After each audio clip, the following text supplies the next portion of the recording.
کیونکہ سوال بہت لوگوں کو پیدا بھی ہوتا ہے، اور اس میں عام طور پر ہمارے بر صغیر میں جو اس کے اوپر کانسیپٹ ہے، وہ کانسیپٹ تو اس طرح ہے کہ جو صلاۃ التراویح جو ہے وہ نہ رکھیں تو لوگوں کو یہ کنفیوژن ہوتی ہے کہ پتہ نہیں روزہ بھی ہوا کہ نہیں ہوا.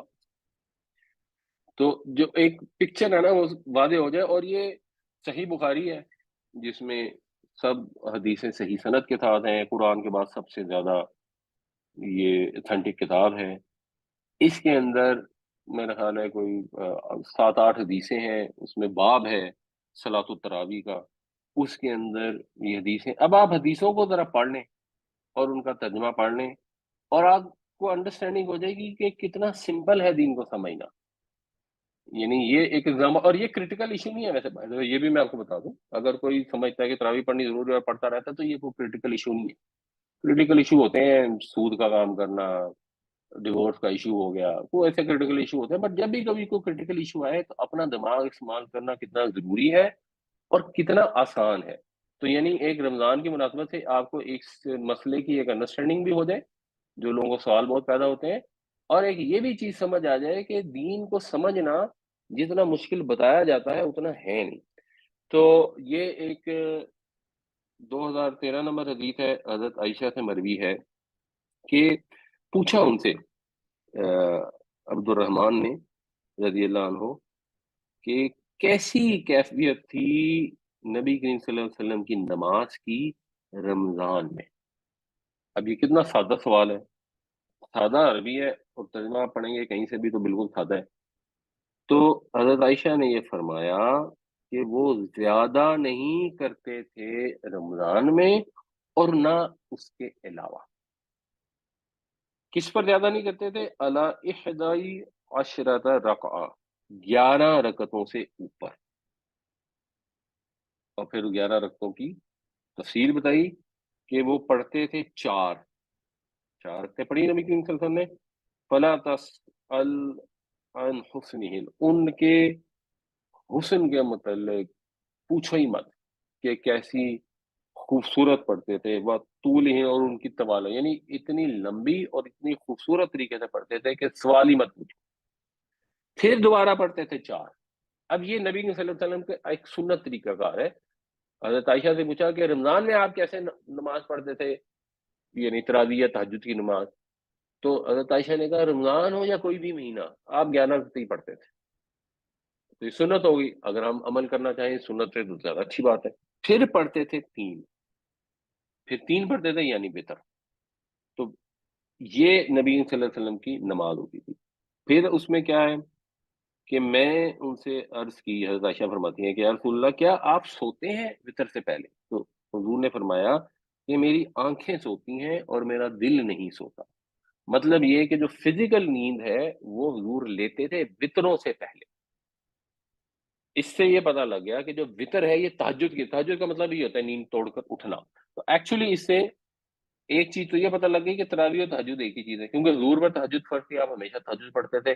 تو رمضان میں بھی حضور اتنی ہی نماز پڑھتے تھے جو عام دنوں میں پڑھتے تھے. تو اس کا مطلب ہے کہ تراویح کوئی علیحدہ سے نماز نہیں ہے رمضان کی. اب یہ سادہ سی حدیث ہے، سادہ سے الفاظ ہیں، اور ہر آدمی کو پڑھ کے سمجھ آ جاتی. اس کے لیے کوئی فتوی کا کورس کرنے کی یا درس نظامی کرنے کی ضرورت نہیں ہے. دوسری چیز ہے کہ وطر سے پہلے سونا چاہیے. اب یہ ایک مسنون طریقہ کار. اور تیسری چیز یہ ہے کہ تہجد میں یا تراویح میں یہ ایک ہی نماز ہے، اس میں 8 رکعتیں پڑھنا سنت ہے. تو اب ہم نے کیونکہ قرآن شریف پورا پڑھنا ہوتا ہے تو ہم 8 میں بعض وقت لگتا ہے کہ زیادہ مشکل ہو جاتی ہے، کھڑا ہونا مشکل ہوتا ہے. تو اگر مولوی صاحب 20 میں کرا دیں، 16 میں کرا دیں. جو واقعات سے پتہ لگتا ہے کہ 36 رکعتوں تک بھی کرواتے ہوتے تھے لوگ اس زمانے میں، یعنی حضرت امام بخاری وغیرہ کا جو زمانہ تھا اس کے لگ بھگ. تو 36 میں کرا دیں. 8 سے کم میں شاید ڈیزائربل نہیں ہے، لیکن یعنی اگر ہم ویسے قرآن ویسے پڑھ رہے ہیں تھوڑا بہت، اگر ہم نے پورا قرآن مہینے میں پورا نہیں کرنا تو پھر آپ صرف 3 وطر بھی پڑھ لیں. 3 وطروں سے پہلے 2 سنتیں پڑھ لیں، 4 پڑھ لیں، یعنی یہ جو تہجد کے نفل ہیں. 11 کے 11 پورے پڑھ لیں تب بھی ٹھیک ہے، 11 سے کم پڑھ لیں تب بھی. یہ اجازت ہے ساری، یہ سہولتیں اللہ کے نبی صلی اللہ علیہ وسلم نے دی ہوئی ہیں. حضور کا جو مسنون طریقہ تھا نا، اگر ہم کہیں کہ تراویح سنت ہے، تو جو مسنون طریقہ ہے وہ تو یہ ہے کہ 11 پڑھنی چاہیے، اس لیے اہل حدیث بہت اس پہ زور لگاتا ہے 11 پڑھیں، لیکن سعودی عرب میں 11 نہیں، وہاں 20 ہی پڑھتے ہیں، کیونکہ اس میں لوگوں کی سہولت ہے، تو جب لوگوں کی سہولت کی اجازت ہے تو اس سہولت کے لحاظ سے پڑھتے ہیں۔ ہمارے یہاں خیر اہل حدیث بھی جس طریقے سے پڑھاتے ہیں وہ بھی ٹھیک ہی ہوتا ہے، 8 بھی پڑھی جا سکتی ہیں، تو 8 پڑھنے سے زیادہ بہتر ہے، وطر سے پہلے ہو جائے تو زیادہ بہتر ہے، لیکن عشاء کے ساتھ بھی وطر پڑھنے کی اجازت ہے۔ اس کے بعد حضرت عائشہ کہتی ہیں کہ رسول اللہ ایک رات جوف اللیل، نصف شب کو نکلے، پھر آپ نے مسجد میں نماز پڑھی۔ اب آپ نے جب مسجد میں نماز پڑھی تو لوگوں نے بھی آپ کے پیچھے پیچھے نماز پڑھ لی۔ اب جب لوگوں کو صبح ہوئی تو لوگوں نے دوسروں سے بھی بات کی، ان کو بتایا کہ جی ہم نے کل حضور آئے تھے اور ہم نے ان کے پیچھے نماز پڑھی، تو اب کافی سارے لوگ جمع ہو گئے، پھر انہوں نے حضور کے ساتھ نماز پڑھی، پھر اگلے دن صبح انہوں نے اور زیادہ لوگوں نے چرچا کیا، تو اگلے دن تیسرے دن تو اور زیادہ لوگ ہو گئے، تو پھر نبی صلی اللہ علیہ وسلم نکلے اور نماز پڑھی، انہوں نے ساتھ نماز پڑھی، اور جب چوتھی رات آئی تو اجد المسجد وانا اہلی، تو مسجد میں بندے پورے آنے کی جگہ ہی باقی نہیں، بھر گئی مسجد، یہاں تک کہ، لیکن اب یہاں وہ الفاظ نہیں ہے، ایکچولی مسجد بھر گئی لیکن نبی صلی اللہ علیہ وسلم تشریف ہی نہیں لائے، پھر وہ صبح کی نماز فجر کی نماز کے لیے آئے، اور پھر جب فجر کا وقت گزر گیا یعنی فجر ادا کر دی تو آپ لوگوں کے سامنے متوجہ ہوئے اور آپ نے کلمہ شہادت یعنی شہادت پڑھی، اور پھر فرمایا کہ مجھے یہ خوف تھا کہ تمہارے اوپر یہ فرض نہ ہو جائے اور پھر تم اس کی ادائیگی سے عاجز ہو جاؤ گے، تو مجھے پتا تھا، یہ نہیں کہ مجھ سے چھپا ہوا نہیں تھا کہ تم یہاں پہ آئے ہو، مجھے پتا تھا کہ تم یہاں پہ آئے ہو، لیکن مجھے خوف تھا کہ تم پر یہ نماز فرض نہ ہو جائے اور پھر تم سے یہ ادانی ہوگی۔ تو اس کے بعد جب تک نبی کریم صلی اللہ علیہ وسلم کی وفات ہوئی یہی کیفیت رہی، یعنی اس کے بعد حضور نے کبھی یہ نہیں کی، تو کیا نتیجہ نکلا کہ ایک رمضان تھا جس کے 3 دن میں تہجد یا تراویح کی جماعت نبی کریم صلی اللہ علیہ وسلم نے خود کرائی، اور یہ چیز بھی کہ یہ جماعت عشاء سے متصل نہیں تھی، یہ آدھی رات کو تھی، تو یعنی آپ 8 سے رکھتے ہیں، ویسے سونے سے پہلے بھی پڑھ سکتے ہیں، لیکن جو 3 وتر ہے اس کے لیے تو ڈیزائربل یا سنت یہی ہے یا افضل یہی ہے کہ وہ سونے کے بعد پڑھی جائے۔ تو اچھا یہ چیز بھی اب کتنی واضح اور کلیئر ہے، اس میں کوئی کنفیوژن نہیں ہے کہ ایک دفعہ یہ واقعہ ہوا، اس سے اجازت تو مل گئی لیکن یہ لازمی نہیں ہو گئی اور وہ سنت کفایہ نہیں ہو گئی کہ اگر کسی مسجد میں نہ ہوئی تو سارے محلے والوں کو گناہ ہوگا، ایسی کوئی چیز نہیں، بلکہ جب تک نبی صلی اللہ علیہ وسلم وصال ہوا یہ اس کے بعد نہیں ہوئی۔ پھر حضرت ابو ہریرہ سے ہے کہ نبی صلی اللہ علیہ وسلم نے فرمایا کہ من قام رمضان ایمان و احتساب، جس نے رمضان میں قیام کیا، یعنی جس نے رمضان کی راتوں میں قیام اللیل کیا، تراویح تہجد کی نماز پڑھی ایمان اور ثواب کی نیت سے، اس کے سارے گناہ معاف ہو جائیں گے، اگر نیت صحیح ہوگی خالص ہوگی تو یہ جو نماز ہے اس کا اتنا اجر ہے۔ اور پھر یہ ابن شہاب کا قول ہے، یہ اس طرح حدیث یعنی اوریجنل حدیث کا پارٹ نہیں ہے، بٹ ابن شہاب کا قول یہ ہے کہ جب نبی کریم صلی اللہ علیہ وسلم کی وفات ہو گئی تو ایسے ہی معاملہ چلا، یعنی لوگ جو ہیں وہ اکیلے پڑھتے تھے علیحدہ علیحدہ بھی اور مل کے بھی پڑھتے تھے، یعنی یہ جو قیام اللیل ہے لوگ کرتے تھے، لوگوں کا یہی حال تھا، یہ اس میں انڈرسٹوڈ ہے۔ اور پھر حضرت ابو بکر کی خلافت میں بھی ایسا رہا اور حضرت عمر کی خلافت کی ابتدائی دور میں بھی ایسا ہی رہا۔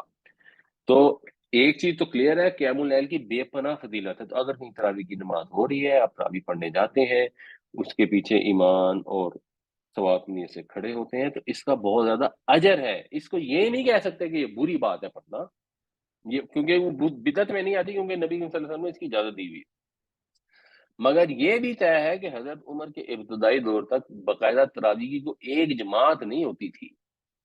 اچھا اس کے بعد حضرت عمر کے دور میں کیا ہوتا ہے، وہ حضرت عبد الرحمن بن عبد القاری کہتے ہیں کہ خرجت مع عمر، میں عمر رضی اللہ عنہ کے ساتھ نکلا، ایک رات رمضان میں مسجد کی طرف، تو دیکھا کہ لوگ جو ہیں وہ متفرق تھے اور نماز پڑھ رہے تھے اپنے اپنے لیے، اور کوئی اکیلا نماز پڑھ رہا تھا، یعنی یصلی رجل نفسی، کوئی اکیلا پڑھ رہا تھا، اور کہیں پہ ایسا تھا کہ کوئی پڑھ رہا تھا اور باقی اس کے پیچھے پڑھ رہے تھے۔ تو عمر رضی اللہ عنہ نے کہا کہ ایسا کیوں نہیں کرتے کہ اگر میں ان کو جمع کر دوں ایک قاری کے پیچھے تو یہ زیادہ اچھا ہو جائے گا۔ تو پھر انہوں نے یہ ارادہ کیا اور ان کو اکٹھا کر دیا، اور حضرت ابی بن کعب کو ان کا امام بنا دیا۔ یہ حضرت عمر نے، مختلف لوگ پڑھ رہے تھے، قرآن شریف کی بے ادبی سی ہو رہی تھی کہ وہ بھی پڑھ رہا ہے، وہ بھی پڑھ رہا ہے، وہ بھی پڑھ رہا ہے، اور یار یہ بلند آواز سے پڑھی جاتی ہے چاہے اکیلے بھی پڑھ رہے ہیں۔ تو حضرت عمر نے کہا کہ یار سب کو اکٹھا کر دیتا ہوں۔ ثم خرجت معه ليلة اخرى، پھر ایک دفعہ بعد میں ان کے ساتھ کسی اور رات کو نکلا، تو لوگ پڑھ رہے تھے ایک قاری کے ساتھ پیچھے نماز، یعنی ایک جماعت ہو رہی تھی۔ تو حضرت عمر نے کہا کہ یہ ایک نیا اچھا طریقہ رائج ہو گیا، یہ صحیح طریقہ ہے۔ لیکن وہ لوگ جو سو رہے ہیں وہ ان سے افضل ہیں۔ کن سے؟ وہ لوگ جو اس وقت نماز میں کھڑے ہیں۔ کیوں افضل ہیں؟ کیونکہ وہ لوگ جو ہیں وہ رات کے آخر کو تلاش کرتے ہیں، اور یہ لوگ جو ہیں یہ اس کے اول حصے میں کھڑے ہیں۔ یہ حضرت عمر کا یہ بیان ہے۔ اب اس سے کیا پتہ لگا؟ اس سے بڑا واضح ہے کہ حضرت عمر دونوں مرتبہ عبد الرحمن بن عبد القاری کے ساتھ مسجد میں آئے ہیں۔ اب یہ صحیح بخاری کی حدیث ہے۔ آپ خود اس جماعت میں شامل نہیں تھے، ایسا نہیں تھا کہ آپ جماعت کر رہے تھے تو پھر آپ نے کہا او چلو ایسے کرتے ہیں کہ سارے اکٹھے ایک جماعت کرا لیتے ہیں اور ابھی بن کا نہیں، آپ اپنا گشت کرنے کے لیے آئے۔ آپ نہیں پڑھ رہے تھے مسجد میں تراویح کی جماعت جس کو ہم تراویح کہتے ہیں۔ اور لوگوں کو کیا گیا، دوسری دفعہ بھی جب آپ آئے تو کسی کے ساتھ گئے پھر بھی شامل نہیں ہوئے، اور لوگوں کو کہہ دیا کہ اکٹھی پڑھ لو کیونکہ اجازت ہے، مگر ان سے یہ کہا کہ بہتر یہ ہے کہ صبح کے وقت پڑھو۔ اگر کوئی صبح اٹھ کر پڑھنے کی نیت سے اس وقت سو جائے تو وہ تراویح پڑھنے والوں سے افضل ہے۔ تو مگر بہرحال سہولت ہے تو اس لیے جو تراویح پڑھی جاتی ہے وہ بالکل صحیح ہے۔ اگر وہ صبح اٹھ کر پڑھ سکتا ہے تو اس کا زیادہ ثواب اور زیادہ اجر، بلکہ بہت زیادہ زیادہ ثواب اور اجر ہے۔ لیکن اگر کوئی عشاء کے ساتھ متصل بھی پڑھ لیتا ہے تو that is also fine. Something which is also fine, less recommended, وہ فرض نہیں ہو سکتی، وہ کنفیوز۔ تو یہ اب مقصد یہ ہے کہ یہ چند حدیثیں ہیں، اور ان حدیثوں کو پڑھ کے ساری پکچر بالکل کلیئر ہو جاتی ہے۔ لوگ پتہ نہیں کہاں کہاں سوال پوچھنے جاتے ہیں، جی یہ بتا دیں، وہ بتا دیں، فلاں بتا دیں۔ انٹرنیٹ پہ سرچ کریں، بہت ساری چیزیں آپ کو بڑی آسانی سے مل جائیں گی۔ آج کے دور میں بہت سہولت ہو گئی ہے۔